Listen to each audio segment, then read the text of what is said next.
इनकलाब जिंदाबाद। अभी तक लड़ाई है। अगर पति देव हम लोगों के सहयोग न करें तो हम लोग अपने घर का 2 बच्चों का और अपना खर्च भी नहीं संभाल सकते। मोदी जी के सपोर्ट में नहीं है, सपोर्ट में नहीं है। नहीं है। अगर हम लोग को मानदेय नहीं दिया जाएगा तो बिल्कुल नहीं है।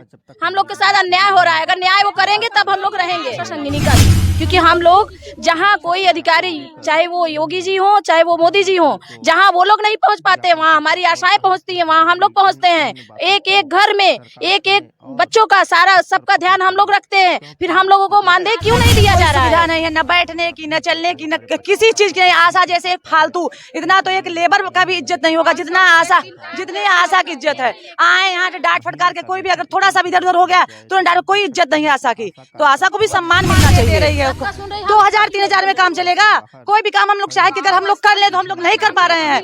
अगर घर वाले सहयोग न करें तो आशा के पैसे से, आशा संगिनी के पैसे से कुछ भी नहीं हो सकता। ऐसा क्यों?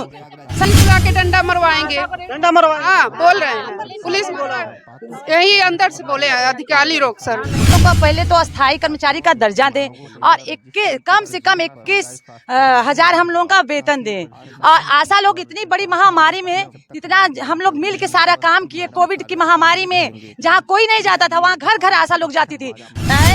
धमकी देकर ही दिया जाता है कि अगर आप ये काम नहीं करेंगे तो इस पैसे को काट दिया जाएगा। अब सोच लीजिए, जो मिलता भी है उसको भी काटने की धमकी दिया जाता है। क्या किसी से कम है हम लोग, या किसी से कम काम कर रहे हैं? क्यों नहीं हम लोग को मानदेय दिया जा रहा है? दीदी, अभी लोकसभा का चुनाव है 2024 का, क्या संदेश देना चाहेंगी आप? हम लोगों को अगर मानदेय नहीं दिया जाएगा तो हम लोग तो हमारी उपस्थिति इस समय उत्तर प्रदेश के प्रयागराज जिले में। बता दें कि करछना सामुदायिक स्वास्थ्य केंद्र के बाहर जो है आशा और आशा संगिनी ने जो है आज पूरा जो है यहाँ पे घेर लिया है। क्यों कह रही हैं कि हमारी जब तक मांगे नहीं पूरी होगी तब तक हम जो है हटेंगे नहीं। इनकी 45 मांगे हैं और 45 मांगों में से कह रही हैं कि माननीय मुख्यमंत्री योगी आदित्यनाथ जी और देश के यशस्वी प्रधानमंत्री नरेंद्र मोदी जी से आह्वान करती हैं कि हमारी जो है, जो दिन रात हम लोग मेहनत करते हैं, लोगों को जो है डिलीवरी करवाते हैं, नसबंदी करवाते हैं, मगर इनका हक नहीं मिलता है। 2 से 3 हजार रुपया मिलता है, उतने में किसका परिवार चलेगा? तो आइए जो है हमारे साथ आशा लोग हैं तो हम इनसे बात करते हैं कि इनका क्या मामला है और क्या सरकार तक संदेश पहुंचे। क्या नाम है दीदी? पहले अपना नाम बताइए। सुनीता पांडे, आशा संगिनी। क्या कहना चाहेंगी? आज जो है आप लोग की मांगों को जो है 45 मांगे हैं आपकी, क्या क्या मांगे हैं आपकी?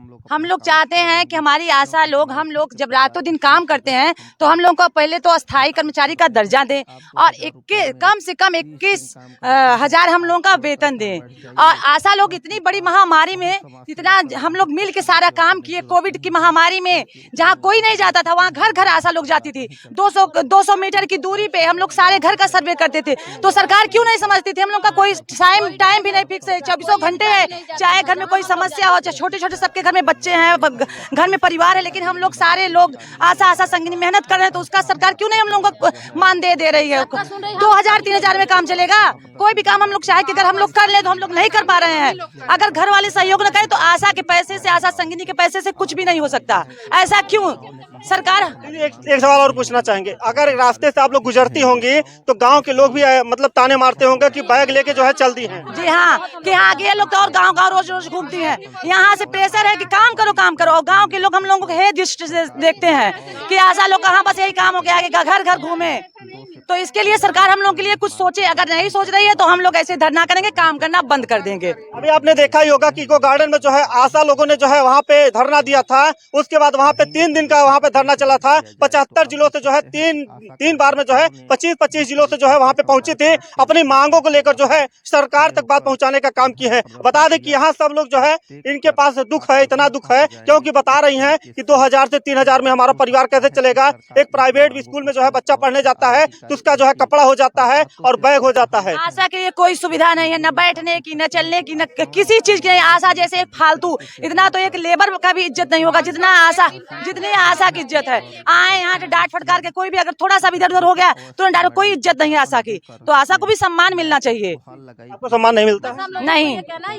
रात दिन जो है इन्होंने जो है अपना काम किया। क्या कहेंगे दीदी? मेरा ये मैसेज है योगी मोदी जी को कि जैसे सब लोगों का वो ध्यान दे रहे हैं वैसे हम लोग का भी ध्यान दिया जाए, आशा और आशा संगिनी का भी, क्योंकि हम लोग जहाँ कोई अधिकारी, चाहे वो योगी जी हो चाहे वो मोदी जी हो, जहाँ वो लोग नहीं पहुँच पाते वहाँ हमारी आशाएं पहुँचती हैं, वहाँ हम लोग पहुँचते हैं।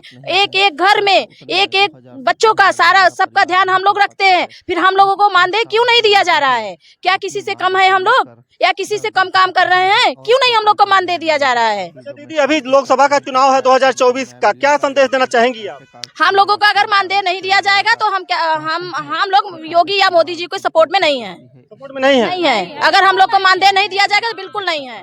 हम लोग के साथ अन्याय हो रहा है, अगर न्याय वो करेंगे तब हम लोग रहेंगे। वो लोग सुनिए, वो लोग सारा फैसला सुनाते हैं, वो चाहे ड्राइवर हो, जैसे वो ड्राइवर का फैसला सुना दिए, किसी भी चीज का फैसला वो सुनाते हैं, तो हम लोग का फैसला क्यों नहीं सुना रहे हैं? अगर हम लोग को कुछ मानदेय नहीं दिया जाएगा तो हम लोग उनके सपोर्ट में नहीं है। सरकार हम लोग को न्याय दे, हम लोग उनके साथ हैं। सरकार हम लोग को न्याय एक चीज यहाँ पे